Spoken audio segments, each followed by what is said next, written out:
Hola, hola, bienvenidos una vez más a este podcast. Por aquí, quien te habla, Carla de Ríos, en KB en Unión Live para ayudarte a sanar y o curar y así ayudarte a conectar y recordar con tu verdadero ser, tu maestro interno, tu esencia divina. Y hoy, antes de continuar con el tema que hemos estado escuchando estos días, aprender a respetar sin juzgar, según Gerardo Smelling, quiero que allí donde te encuentres, eh, cualquier situación que estés viviendo en este momento, considerada difícil o no, justo allí en donde te encuentres, acomodándote una postura que te permita mantenerte un poco relajado y un poco presente. Si puedes cerrar los ojos y tomando esa postura de relajación y disponerte a hacerte consciente de tu respiración, repetir mentalmente las siguientes palabras. Hoy permito y me repito a cada instante que mi prioridad es la paz. Tan solo por hoy, mi prioridad es la paz. Tomamos una respiración profunda, profunda. Hoy me permito equilibrar mi energía vital. Quiero comprender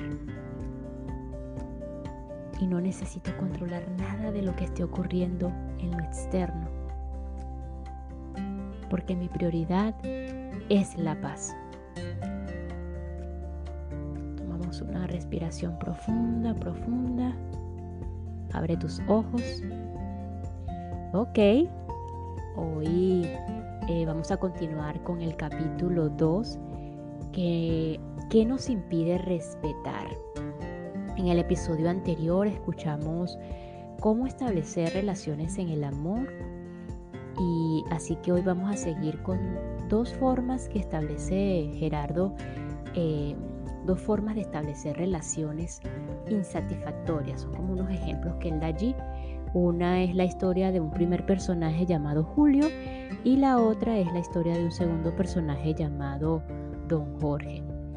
Te comento que si eres nuevo en este episodio, te invito al episodio número 59, donde comenzó todo este tema de aprender a respetar sin juzgar, según Gerardo Smelling. Si ya los escuchaste, pues gracias por tu apoyo. Y si aún no los has escuchado y te quieres quedar aquí, pues bienvenido. Vamos todos a continuar. Bienvenidos todos. Así que dos formas de establecer relaciones insatisfactorias. Número 1, historia del primer personaje llamado Don Julio. A Don Julio se le conoce como el mayor manipulador que ha existido en la historia. Fue el tercero de una familia de 5 hermanos. Era un niño muy alegre, simpático, atractivo, muy poco complicado, se ganaba fácilmente el cariño de los demás. Todo el mundo lo consentía y se convirtió en el niño preferido, entre comillas, de la familia. Julio se dio cuenta de que tenía la habilidad de atraer y pensó que no era necesario trabajar porque sus padres poseían dinero y él solo tenía que aprovecharlo y disfrutarlo. Julio actuaba de la siguiente manera. Nunca llevaba la contraria a sus padres. Manipulaba a los profesores en el colegio y se las arreglaba para obtener excelentes notas sin haber estudiado. Era pues un estudiante modelo. Pensó en casarse con una mujer rica y tener 2 hijos para que le cuidasen de mayor. Finalmente don Julio se quedó en casa de sus padres, los cuidó cuando fueron mayores y heredó el 50% de su patrimonio. La otra mitad la repartieron entre los 4 hermanos restantes. Tras morir, se le acusa de mala intención por pretender quedarse con toda la herencia de sus padres, de falsedad porque manipuló y engañó a todas las personas que tenía alrededor para lograr sus objetivos, y de deshonestidad y oportunismo también. La segunda historia del personaje llamado Don Jorge. Don Jorge es la antítesis de Don Julio. Es el recto, el honesto, el ceñido a la ley y a la norma, el perfeccionista. Las cosas tienen que ser siempre perfectas o no se hacen. Nació también en una familia acomodada, como el mayor de 3 hermanos. Jorge era totalmente incapaz de pensar en manipular a nadie para obtener un beneficio. Era perfeccionista y se enfurecía con facilidad si algo no estaba perfecto. No permitía error alguno a sus hermanos menores ni a sus padres, y criticaba cualquier cosa que no estuviera bien hecha. Era un fastidio porque decía a todo el mundo las 4 verdades, entre comillas, y les señalaba siempre en qué se habían equivocado. Por todo ello, Jorge tenía pocos amigos. La relación con sus padres y hermanos era mala, porque él les resultaba bastante insoportable.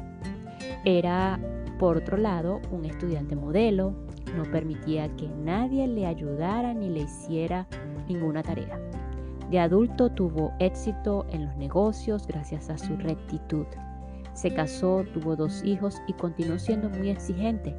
Nadie le daba gusto en nada. Posteriormente se separó. Uno de sus 2 hijos se suicidó a los 18 años y la otra hija desapareció. Sus padres murieron sin que él los hubiera perdonado, nunca por su falta de carácter y firmeza.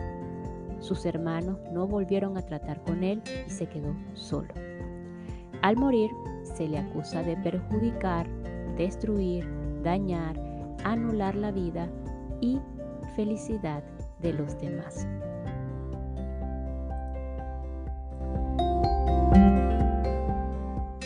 Y esta pequeña pausa es para enviar un saludo y agradecimiento a todos los que me escuchan y se encuentran en España. En esta oportunidad específicamente desde Andalucía, Cataluña, Madrid, Valencia, Islas Canarias y Galicia. Gracias, España. Muchísimas gracias.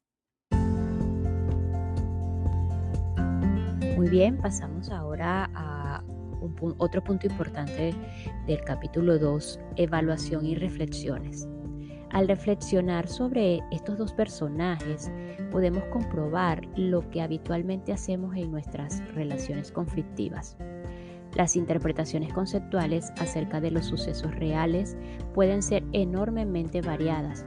La confusión que se genera en nuestro interior es grande y nuestros métodos de evaluación resultan confusos. Muchas veces juzgamos, evaluamos o interpretamos desde creencias falsas, no desde una verdadera comprensión. No importa cuánto tiempo se haya tardado en adquirir dicha comprensión, una vez que se adquiere, queda sanado todo el pasado. Pero el problema es interpretar las causas en vez de observar los resultados. Al acusar a las personas, a los gobiernos o a las circunstancias, lo único que se consigue es mostrar la propia ignorancia.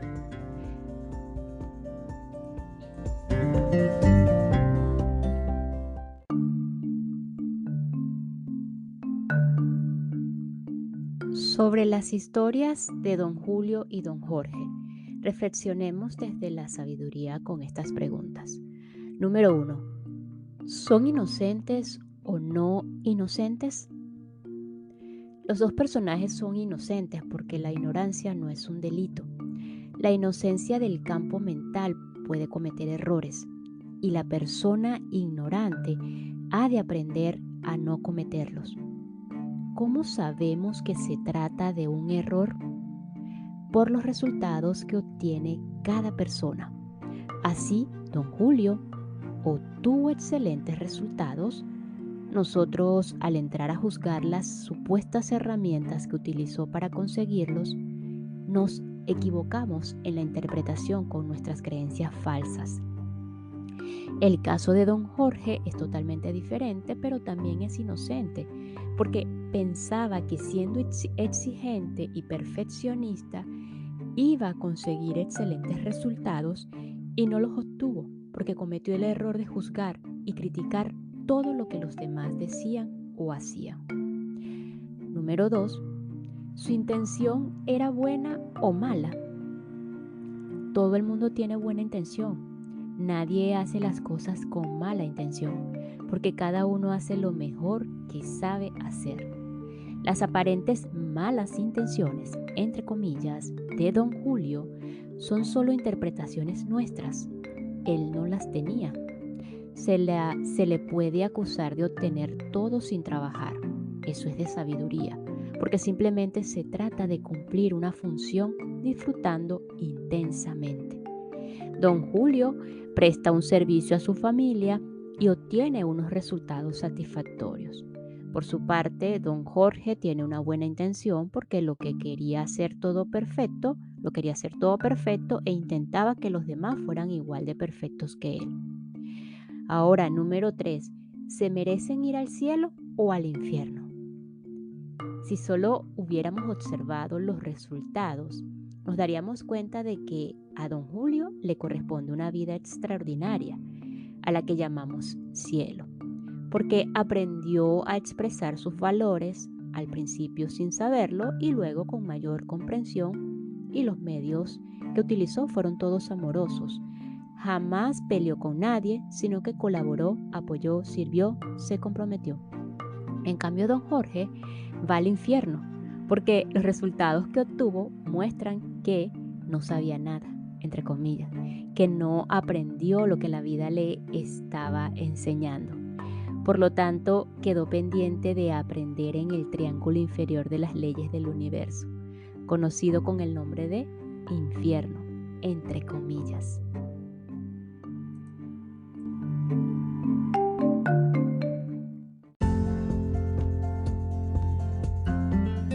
El infierno es en realidad lo que cada uno de nosotros hace en su interior frente a situaciones que no comprenden.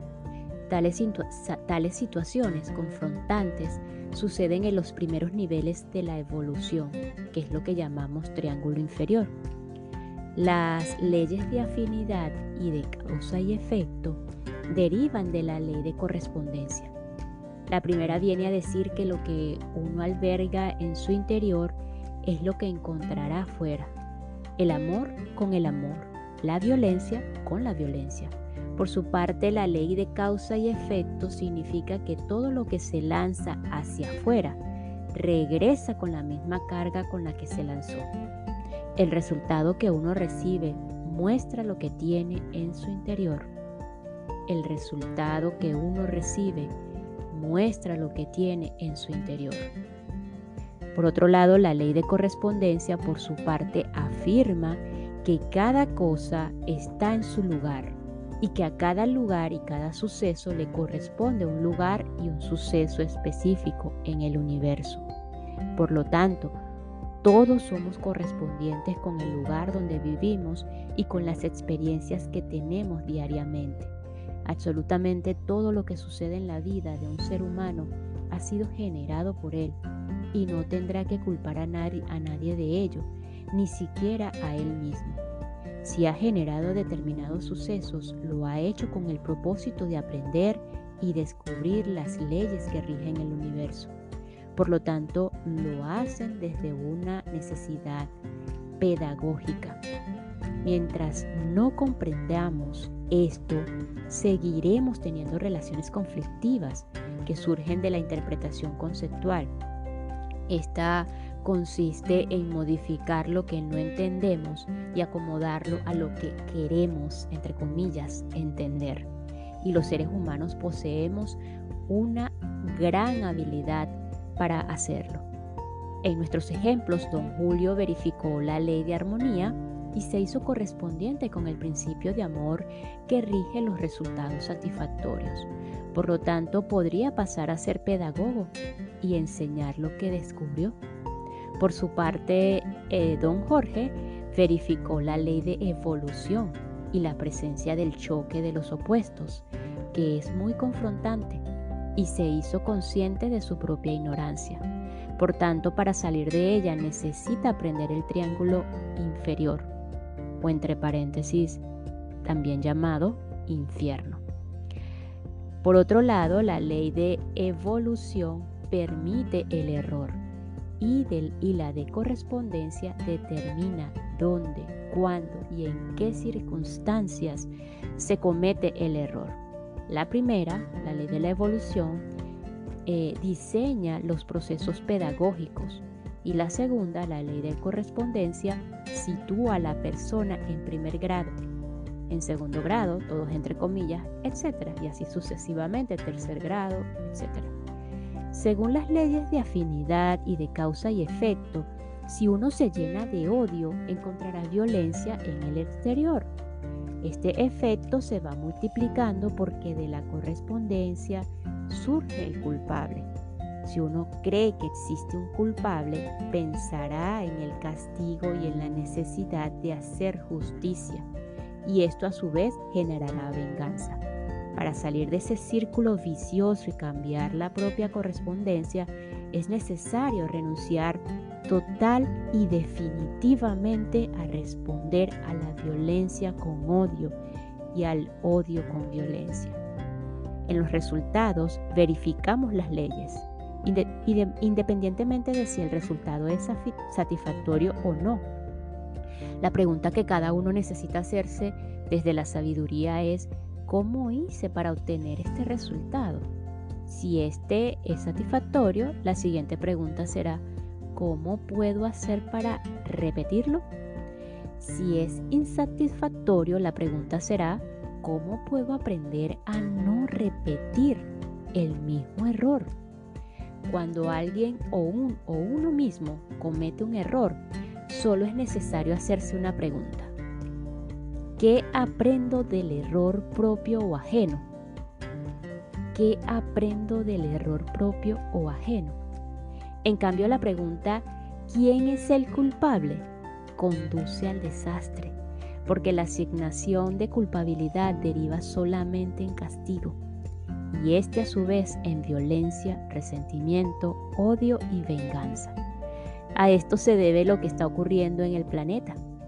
No es posible solucionar relaciones en las que hay culpables, castigos y agresiones. La mayoría de nosotros, en lugar de utilizar la autovaloración, que da excelentes resultados, emplea el autoengaño. Usamos el autoengaño porque creemos saber lo que necesitan los demás, pero si ni siquiera sabemos lo que necesitamos nosotros mismos, menos aún lo sabremos acerca de los demás.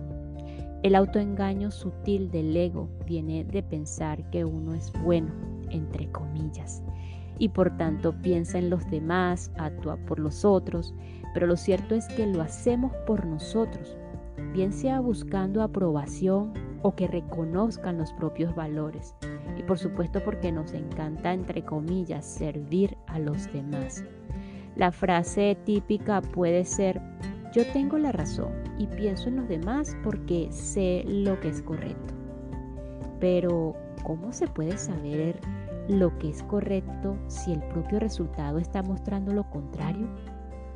Los resultados hablan más y mejor que cualquier cosa que uno crea.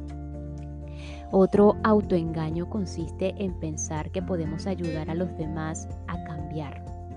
Es posible proporcionarles información o herramientas, pero son los demás los que se cambian a sí mismos. Uno no puede cambiar a nadie. Necesitamos aceptar a las otras personas tal y como son. Un autoengaño más reside en la creencia de que uno mismo sería feliz si todo se hiciera como él dice. En realidad, el ego no se puede satisfacer porque siempre desea lo que no tiene, y por mucho que tenga, se inventará algo que le falta. También es una forma de autoengaño creer que se puede hacer felices a los demás o que los demás pueden hacernos felices. Al contrario, podemos aprender a ser felices por nosotros mismos y a compartir la felicidad con otras personas, pero nada más. Mi felicidad únicamente depende de mí.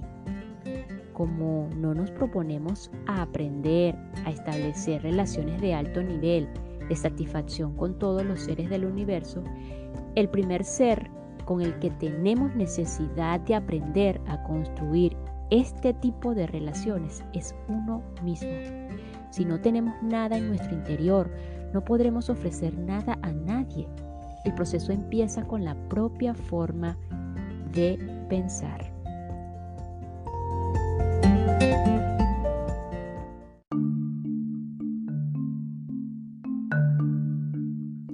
Finalizamos este episodio con dos frases importantes, resaltantes de este fin de capítulo 2. El resultado que uno recibe muestra lo que tiene en su interior. Y número 2, mi felicidad depende únicamente de mí.